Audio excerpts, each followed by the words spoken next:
Industry Act 2021 has existed for 3 years and marks landmark achievement in Nigeria's quest for transparent, efficient and environmentally conscious oil and gas sector. The legislation seeks to reform the oil industry and create a conducive environment for investment, enhance regulatory frameworks and promote local content development, as well as ensure the host communities are accorded their right of place in the sector. It is in this light of this that the Federal Ministry of Petroleum Resources is organizing the 8th National Council on Hydrocarbons, a 5-day conference holding in Asaba with the theme Petroleum Industry Act PIA 2021, the journey so far to review and make recommendations for effective implementation of the Act going forward. In his opening address, the Permanent Secretary, Ministry of Petroleum Resources, Nicholas Agbo, represented by the Director of Upstream Department, Engineer Busari Kumaru, gave insight into the import of the conference to correcting challenges faced at implementing the PIA. Nigeria's economy to a large extent depends on revenue generated from hydrocarbons. Therefore, successive governments tend to pay much attention to the oil and gas sector with the aim of realizing the numerous benefits inherent in it for developing and diversifying the economy. The Ministry of Petroleum Resources was created with the mandate to formulate policy, to supervise their implementation and regulate the Nigerian oil and gas energy industry. The mission. The Delta State Commissioner for Oil and Gas, Peter Okagbare Ubiejetubo, in his welcome address explains on the theme of the conference and emphasized the role of the state government, which must be included in the PIA. Today, we are gathered in Asaba, the capital city of Delta State, to engage in critical discussions surrounding the well-conceived theme, the Petroleum Industry Act 2021. The journey so far. That is the main topic. The journey so far. How far have we done and how we can move forward?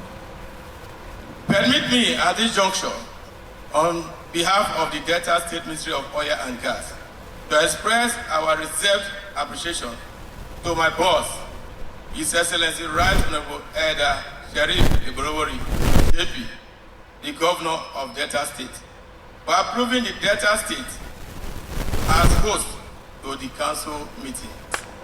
That is why the absence of a defined role and seeming non-recognition of state government in the Petroleum Industry Act must be reviewed. Over the 3 days,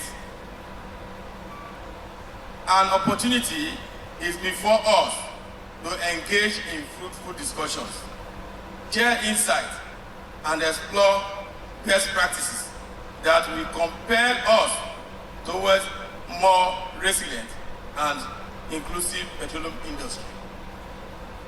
I encourage every participant, especially members of the constituted host community, development trust and oil companies, to actively defend their memoranda.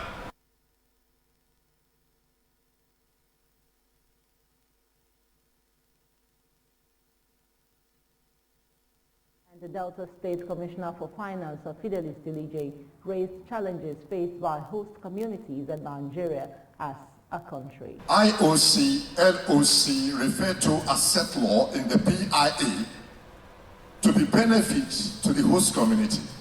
And we have 154 communities in Nigeria where gas is being flared.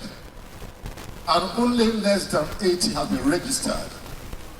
2021 till date, over 1 trillion naira. Where is the money?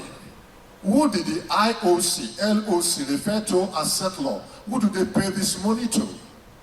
The people that were registered in CAC by the oil company who nominated them. Because they are from the host community, we congratulate them.